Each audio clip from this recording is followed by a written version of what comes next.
총리님, 저 어디 계시지? 예, 여기 있습니다. 전부 마스크를 껴놓으니까 누가 누군지 모르겠어요. 저도 지금 우리 홍 의원님이 어디 계시는지. 총리님, 국가부채가 이제 문재인 정권 들어와서 기하급수적으로 늘고 있습니다. 40%가 사실상 우리 마지노선으로 알고 있었는데 이미 45%가 넘어섰고, 이러한 그 급격한 국가부채 증가에 대해서 무슨 대책이 있습니까? 저 우선 좀 아껴야 되겠죠. 지출 구조 조정을 좀 해야 될 터이고요. 또 세원을 늘려서 가능하면 세입을 어떻게든지 좀 더 확충을 해야 될 터이고요. 또 근본적으로는 경제 활성화를 통해서 이 기업들이 그 법인세를 비롯해서 여러 세금을 좀 더 낼 수 있는 기반을 만드는 노력을 해야 되는 거 아니냐.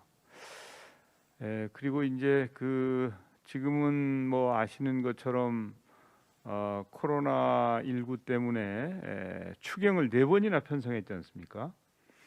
이게 59년 만에 추경을 4번 편성을 했으니까 그 금액만 해도 7, 80조 된단 말이죠.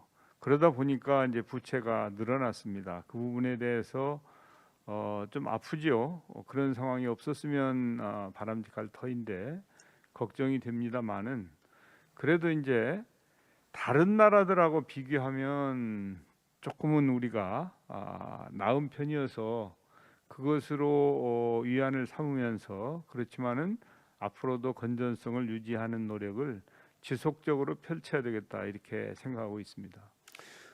이재명 지사는 국가부채율을 70%로까지 하게 돼도 무방하다. 앞으로 300조가 더 여유가 있다. 뭐 그런 이야기를 하는데 우리 총리님 의견은 어떻습니까? 저는 뭐 가능하면 그 부채를 늘리지 않는 것이 바람직하다.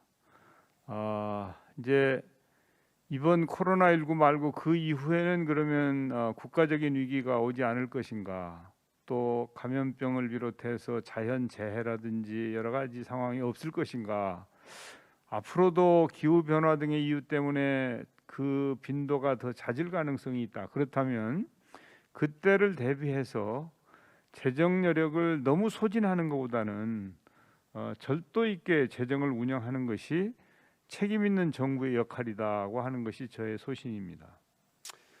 국가부채가 폭증한다는 것은 결국은 미래 세대의 부담입니다. 그게 참 걱정스럽고, 총리님께서 경제 활성화를 통해서 세원을 확보한다고 그렇게 말씀하셨는데, 경제 활성화를 통해서 세원 확보하려면 기업을 좀 자유롭게 해주고 규제를 완화하고 좌파 정책을 수정을 하고 이렇게 해야지. 지금 기업 3법, 기업 목적이 3법을 이번 정기국회에 강행 통과시키겠다는 것도 정부 여당의 방침이죠. 우리 정부는 이제 꼭 필요한 규제는 강화를 한다. 그러나 전체적으로는 특히 미래 산업과 관련해서는 규제를 완화하는 수준이 아니고 철폐한다라고 하는 생각을 가지고 있습니다. 그래서 과거에 우리의 규제 시스템이, 이제 제가 영어로 말씀드려서 좀 그렇습니다만은 파지티브 시스템인데 그걸 네거티브 시스템으로 바꿔야 된다. 그렇지 않으면 신산업에 우리가 프론트러너로 앞에 나갈 수 없다라고 하는 것이 우리들의 인식이어서 규제를 무작정 풀자는 것도 아니고, 그렇다고 또 막 규제를 강화하자는 것도 아니고, 꼭 필요한 규제는 강화하되 전체적으로는 규제를 푸는 쪽으로 가는 것이 우리 정부의 태도입니다. 규제에 대한. 문재인 정권 들어와서 규제가 강화됐습니까? 풀어졌습니까? 부분적으로 여러 가지 전체적으로. 전체적으로는 글쎄요, 규제 건수가 얼마나 늘었는지 줄었는지는 좀 정확하게 봐야 되겠습니다만은 강화됐죠. 이제 뭐 그런 그 걱정을 하는 분도 있는 것으로 알고 있습니다만은 제가 이제 그 총리에 취임한 지 벌써 한 10여 개월 돼 가는데 규제 샌드박스를 비롯해서 경제 관련 규제는 이제 완화하기 위한 노력을 적극적으로 펼치고 있고 또 기업에서도 그런 노력에 대해서 경제 활동에 도움을 받고 있다라고 하는 그런 말씀도 듣고 있습니다. 총님 그 인식이 그렇지만은 저는 뭐 이 부동산 예, 투기라든지 이런 부분에 대해서는 규제를 강화한 것이 사실입니다. 그렇죠. 예. 그래서 지금 전세 대란이 일어나고 있죠. 그 어, 전세 대란에 대한 방책은 또 뭐가 있습니까? 예, 전세 대란은 여러 가지 복합적으로 되어 있는데 사실은 뭐 이제 큰 방향은 이렇습니다. 이제 수요와 공급이 괴리가 너무 커서 그래서 부동산 가격이 많이 오르기도 하고 또 이제 이 전세에 있어서도 수급 불균형 때문에 생기는 것인데 그것은 이제 금융이라든지 또 시중의 유동성이라든지 뭐 금리라든지 이런 측면도 있고 또 다른 측면으로는 이제 이 주거 형태라고 할까 그 문화가 좀 바뀌는 수준인 것 같아요.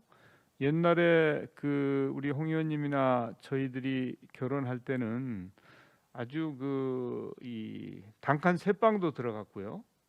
뭐 출발 자체가 새방으로부터 출발하는 거 아니었습니까? 그렇지만은 지금은 이제 그 주거 문화가 완전히 바뀌어서 그만큼 세대 분화도 많이 일어나고 또 고급화도 되고 하는 것 등등 때문에 이제 공급을 열심히 해도 수요의 폭증을 따라잡지 못하는 그런 현실적인 어려움이 있는 거 아니냐 하는 것이 저의 인식인데 어쨌든지 간에 투기 수요는 어떻게든지 좀 막아야 되겠다. 투기 수요는. 그래서 실수요자를 보호하는 정책을 취하면서 동시에 공급을 획기적으로 확대한다라고 하는 생각을 가지고 노력을 하고 있는데 사실 이 부동산이라고 하는 것이 하루아침에 뜻이 있고 정책 결정을 했다고 해서 집이 만들어지는 것이 아니기 때문에 상당한 시간이 필요하단 말이죠. 그래서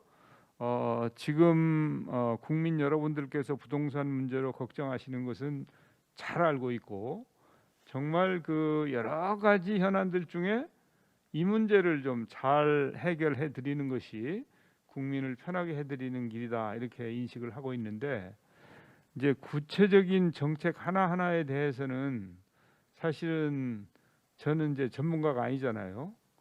그래서 너무 깊이 들어가지는 마시고 비전문가도 잘 답변할 수 있을 정도로 저한테 질문을 해주시면 제가 열심히 답변하겠습니다. 총리께서는 경제계도 계셨고 했기 때문에 실물 경제에 대해서는 누구보다도 밝은 사람입니다.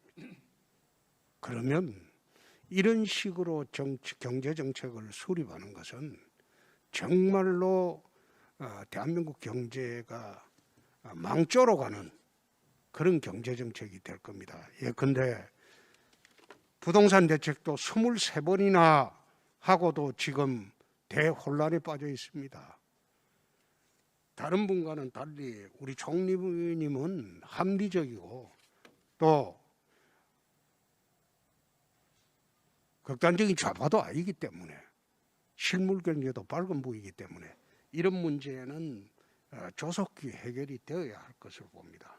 두 번째, 라임 옵티머스 사건이 지금 검찰에서 수사를 하고 있지만은 이미 이 사건 초기에 민주당의 모 의원이 돈을 수천만 원 받았다. 그 이미 보도가 됐습니다. 그런데 이 사건이 지금 검찰이 수사를 하고 있는지 없는지 그것도 모를 정도로 사건이 지금 허지부지 되고 있습니다. 야당에서는 특검을 하자고 합니다. 지난번에 드루킹 특검을 할 때 그때 문 대통령 지지율이 80%대도 민주당에서 특검을 받았습니다. 근데 지금 이 사건은 권력형 비리라고 야당에서 주장을 하는데 왜 자신 있게 특검을 받지 않고 있는 것인지 총리님 한번 답변해 주십시오. 예, 아무튼 뭐 저를 그래도 경제통의 하나로 이렇게 인정을 해주셔서 감사하게 생각을 하고, 제가 의정 활동을 하는 동안에 이제 그래도 경제를 좀 이해하는 사람이다라고 하는 평가를 받았었기 때문에 우리 정부가 경제의 열등생이 되지 않도록 정말 책임 있게 제가 역할을 해야 된다고 생각을 하고 최선을 다하겠습니다. 아무튼 부동산 문제에 대해서는 이제 국민의 고통 또 혼란 이런 걸 잘 이해하고 있고, 또 국민들께서 그 부분에 대해서 질책을 하시면 그걸 겸허하게 수용하면서 앞으로 최선을 다해서 바른 길을 찾아 나가겠습니다. 이렇게 말씀을 드리고 싶고요. 또 그 사모펀드에 대해서 이제 사실은 지난 수년 전부터 이게 제대로 관리가 되어 왔느냐 하는 것에 대해서 저도 의문을 가지고 있습니다. 그런 점에서 개선하고 역할을 제대로 해야 될 측면이 있다 이렇게 생각을 하는데, 이제 그 라임이나 옵티머스나 이런 부분에 대해서 그 특검을 할 거냐 아니면 지금 검찰의 수사에 맡겨둬야 될 거냐 하는 것은 사실은 그것은 정부의 영역이 아니고 이제 국회의 영역입니다.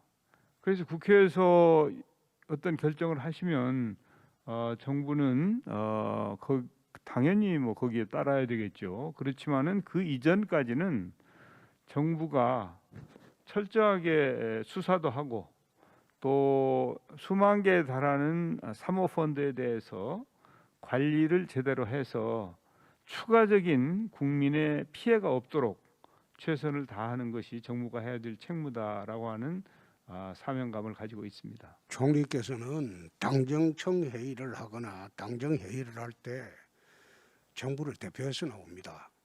그러면 일정 부분 당에 대해서도 국회에 대해서도 그런 얘기를 할 수 있는 입장이라고 나는 봅니다. 그래서 총리의 입장을 물은 겁니다. 세 번째, 대한민국 공항정책을 이제는 바꿔야 할 때가 아닌가. 지금 대한민국의 공항정책을 보면 인천공항으로 나가는 그 수출 화물의 90%가 인천공항을 통해서 수출을 합니다. 그렇게 하다 보니까 물류 비용을 절약하기 위해서 모든 첨단 산업은 수도권에 있습니다.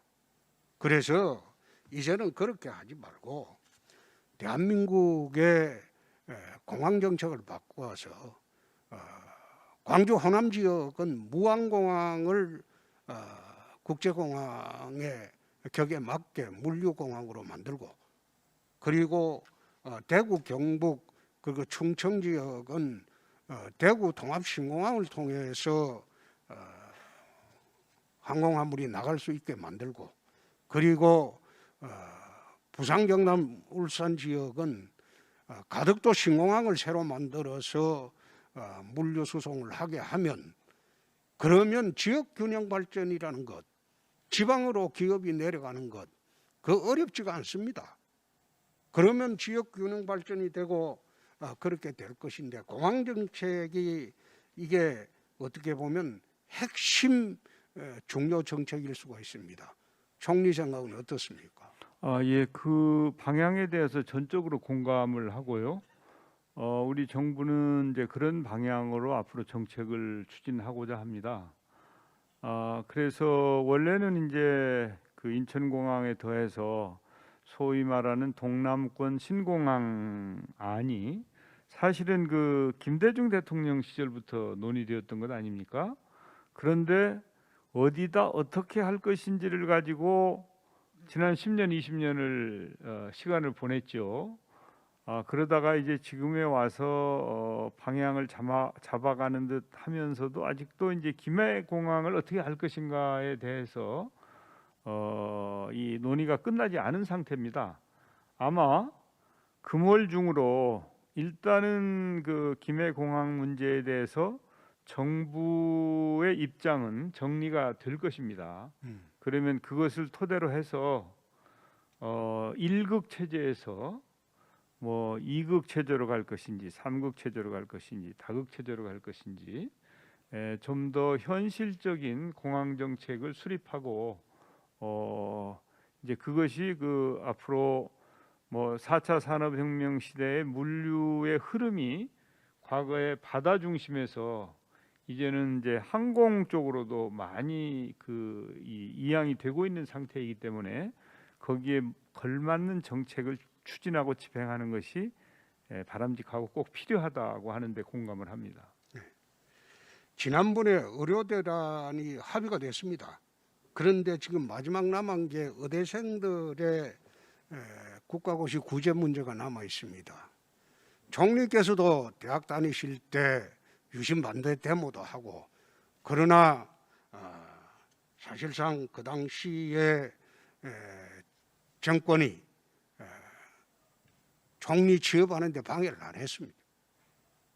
그런 일도 있었습니다. 의료대란에 의대생들이 젊은 혈기에 반대를 하고 국시 거부를 했다고 해서 지금 옹졸하게 합의가 됐는데 다시 구제를 해주지 않겠다. 그것은 정부가 아주 옹졸한 처사입니다. 총리 어떻게 하실 생각입니까? 아마 그 내용을 잘 들여다 보시면 원래 그 처음에 의대생들이 국가 시험을 거부를 했었는데 의정 합의가 이루어지고 정부는 좀 그 기간을 연장하면서 국가 시험을 보도록 권유를 했었죠. 그런데 이제 그때 우리 의대생들이 그 시험에 응하지 않아서 사실은 이제 문제가 이렇게 비화가 된 것인데 정부는 사실은 여러 가지 이제 국가 시험이라는 게 국가 의사고시만 있는 것이 아니고 많은 국가 시험들이 있지 않습니까? 그러면은 그런 국가 시험에 그 응시하는 국민들이 수백만 경우에 따라서는 뭐 천만이 넘을 수도 있죠. 그래서 이제 여러 가지 그 애로가 있는 것은 사실이에요. 그런데 가장 큰 애로는 이제 국민들께서 그 정도 기회를 줬으면 되지 않냐 하는 그런 판단을 하고 계셔서 그 추가적으로 새로운 기회를 만들어주는 것에 대해서 국민들의 거부감이 아직도 상당한 상태입니다. 그러나 또 다른 한편으로 보면 의대생 개개인에게 기회를 주는 것, 그것이 개인들한테 매우 중요하지만 또 우리 국가적인 차원에서 보면 그 의료인들을 양성하는 것, 그것도 매우 중요한 책임이거든요. 그래서 이런 것들을 좀 종합적으로 판단을 해서 좀 좋은 결론이 나야 될 텐데, 일단은 그 보건복지부로 하여금 이 문제에 대해서 그 뭐 딱 어느 날짜라고 얘기는 안 했지만 빠른 시간 내에 이 문제에 대해서 국민들과도 소통하고 또 의대생들과도 소통을 하면서 바람직한 결론을 내시라, 이렇게 제가 주문을 해놓은 상태입니다. 네. 그래서 그냥 구경만 하고 있는 것은 아니고 아무튼 책임은 각 부 장관들이 책임 있게 일을 해야 되는 것이니까 복지부가 이 문제에 대해서 적절하게 잘 감당해 주기를 지금 바라고 있는 상태입니다. 어른답게 처신을 좀 했으면 좋겠다. 그런 뭐 그런 말씀도 귀담아 들어야 된다고 생각합니다. 네. 최근에 눈만 뜨면 법무부 장관, 검찰총장이 대립하고 싸워서 이 국민들이 굉장히 짜증을 냅니다. 저도 법조인을 했지만은 내 이런 경우는 처음 봤어요. 어떻게 눈만 뜨면 장관하고 총장이 쌈박질하는데 정신이 팔려 있는지. 그래서 차라리 이참에 두 사람 다 해임 건의를 하든지 안 그러면 두 사람 중에 한 사람을 택하든지 그렇지 않으면 싸움을 못하도록 총리가 나와서 중재를 해야지. 대통령도 방관하고 총리도 방관하니까 나는 이거 쳐다보면서 이게 정부가 있는 건지 무슨 법무행정이 두 사람 개인의 것만 아닌데 눈만 뜨면 싸운다 이게. 총리께서 정리를 좀 하십시오. 어떻습니까? 예, 그 법무장관하고 검찰총장의 갈등이 계속돼서 국민들께서 몹시 불편해하신다는 사실을 잘 알고 있습니다. 고위공직자라면 절제하고 성찰하는 자세가 무엇보다 요구된다고 저는 생각을 합니다. 어떻게 할 말 다 하고 하고 싶은 대로 다 하면서 고위공직자로서의 도리를 다 한다고 할 수 있겠습니까? 그래서 국민 여러분들께 내각을 통할하는 총리로서 책임을 느끼고 있다 이렇게 말씀드립니다. 책임을 느낀다는 말씀이죠. 예, 책임을 느낍니다. 그러면 조속한 시일 내에 이 정리하십시오. 두 사람 다 내보내든지 안 그러면 둘 중에 하나가 누구가 옳다고 정리하든지 그렇지 않으면 싸우지 못하게 하든지 그렇게 해야죠. 예, 앞으로도 계속해서 불필요한 논란이 계속된다면 그 총리로서의 역할을 마다하지 않겠습니다. 애들도 아니고 눈만 뜨면 그 뉴스로 도배를 하고 있으니까 국민들이 보기에 참 부끄럽습니다. 저도 법조인을 한 사람으로서 이게 참 부끄러운 이야기입니다. 총리께서 그 정리 좀 하십시오. 지금 전세 대란에 대한 대책은 뭐가 있습니까? 이제 아까도 말씀드렸습니다마는 이제 근본적으로 물량이 부족한 것이죠. 수요 초과 현상이죠. 그래서 다각도로 우리 국토교통부에서 물량을 확보하기 위한 노력을 하고 있고 또 여러 가지 이 세제를 비롯해서 금융 정책이라든지 또 여러 정책들을 통해서 대책을 강구를 하고 있습니다.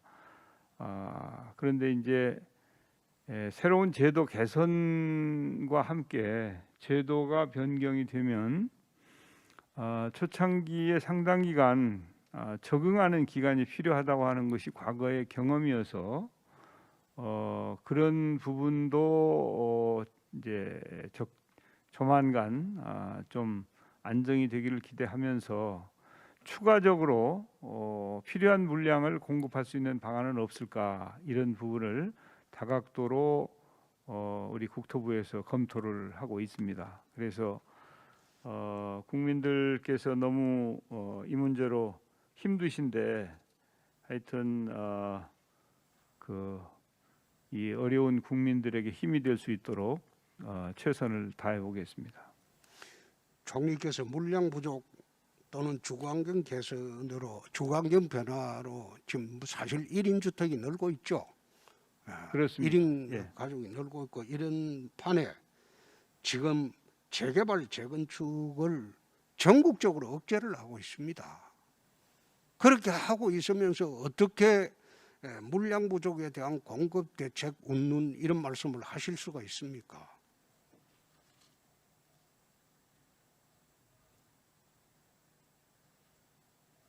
답변하시죠. 예, 이제 물량이 부족하니까 당연히 공급 대책을 세워야 되죠. 예, 그래서 하여튼 이제 이 임대차인 보호를 특히 그 임차인 보호를 위한 그런 입법은 장기적으로 보면 그런 노력을 통해서 시장을 안정시키는 것이 옳다. 그래서 취지와 방향은 옳다고 생각을 하는데 현재는 이제 그게 정착되기 이전에 혼란이 이루어지고 있는 상황이어서 추가적으로 뭐 공공임대 주택 공급을 지속적으로 확대한다든지 또 4분기에는 사실은 입주 물량이 제법 많습니다. 예정되어 있는 물량이. 그래서 그런 것에도 기대를 걸면서 아무튼 이 수요와 공급의 균형을 어떻게든지 이루고 또 가수요 같은 것도 좀 완화되어서 시장이 조만간 안정되도록 정부가 최선을 다할 작정입니다. 정부가 대책을 내놓으면 내놓을수록 시장은 혼란이 계속되고 있습니다. 앞으로도 재개발 재건축을 극도로 위축시키고 규제를 할 그런 생각이 있습니까? 계속 그럴 겁니까? 아니 지금은 재개발 재건축을 위축시키는 것이 아니고 어떻게든지 재개발 재건축을 활성화해서 물량이 좀 늘어나기를 바라는 것이고요. 그다음에 이제 지난번 8.4 대책에서는 층고도 말이죠. 35층에서 50층으로 높였고 또 이제 이 용적률도 350% 서울의 경우입니다. 그래서 500%로 높였고 또 역세권의 좀 과밀 개발, 밀집 개발도 허용하는 등 이제 이 공급을 확대하기 위한 가능한 많은 노력을 했죠. 그리고 그간에 생각지도 못했던 택지를 주택지로 개발을 해서 그쪽에 새로운 주택을 짓도록 하는데 그리고 뭐 신도시에 대해서 물량을 대폭 늘린 것도 거기도 이제 용적률이나 층고 제한을 완화해서 했고요. 그래서 과거보다는 훨씬 더 공급 쪽에 이제 방점을 두어서 정책을 만들었다 이렇게 말씀드릴 수 있겠는데 그렇지만은 아시다시피 주택을 지키로 작정을 하고 택지 개발을 한 이후에 그게 분양이나 입주가 이루어지려면 3년 내지 5년 이렇게 시간이 걸리는 거 아닙니까? 그렇기 때문에 그 이전까지는 우리가 할 수 있는 현재 즉시 활용할 수 있는 심지어는 무슨 오피스텔이나 또 사무실이나 아니면 뭐 도심지에 있는 호텔이나 이런 것까지도 신속하게 용도 변경을 해서 활용하는 게 어떠냐 이런 부분도 적극적으로 검토할 정도로 우리 정부가 공급을 확대함으로 해서 이렇게 변화하는 주택 수요 또 주택 문화 이런 것도 흡수를 하고 또 뭐 이제 가구가 분화해 가지고 과거는 한 집에 살던 이제 이 가구 구성원들이 다 개별적으로 이렇게 이 집이 필요한 이런 부분 등 때문에도 공급을 적극적으로 하고 있음에도 불구하고 만성적인 수요 초과 상태가 지속되고 있어서 단기적으로 할 수 있는 일도 적극적으로 하면서 중장기적으로 그 효과는 뭐 다음 정부에 나타나겠습니다만은 그런 부분도 결코 소홀히 하고 있지 않다 이렇게 총리님, 말씀드리겠습니다. 총리님은 실물 경제를 했던 사람입니다. 재개발 재건축 현장에 가보십시오. 이 정권 들어와서 재개발 재건축을 막기 위한 얼마나 많은 규제가 있었나. 사실상 정권 끝나면 재개발 재건축하자 그런 움직임이 대다수입니다. 그래서 실물 경제까지 능통하신 총리님이 현장에 안 가보십시오. 네, 마지막으로 질문을 하나 더 하겠습니다. 이제 오늘 미 대선이 이제 끝나고 나면 방위비 협상이 본격적으로 진행이 됩니다. 앞으로 방위비 협상을 어떻게 하실 생각입니까? 우선 공급 확대나 또 재개발 재건축에 소홀히 했다라고 하는 것은 사실과 좀 다른 것 같아요. 그래서 그 부분에 대해서는 국토교통부로 하여금 개별적으로 우리 존경하는 홍준표 의원님께 설명을 좀 해드리도록 그렇게 하겠고요. 이 방위비 협상이 상당히 오랫동안 표류하고 있는 부분에 대해서 이것은 이제 한미 이 양측에 어느 쪽에도 도움이 되지 않는다라고 하는 판단을 가지고 있습니다만은 그렇다고 해서 터무니없이 이 요구하는 부분에 대해서 그냥 딸려갈 수도 없는 이제 그런 참으로 난감한 상황입니다. 앞으로도 합리적인 수준의 그런 요구에 대해서는 적극 호응하고 가능하면 빠른 시간 내에 방위비 분담 협상을 마치도록 노력을 하겠지만 그러나 원칙을 막 허물 수는 없다 하는 생각입니다. 어쨌든지 간에 아마 이제 미국 대선이 끝나고 나면 누군가가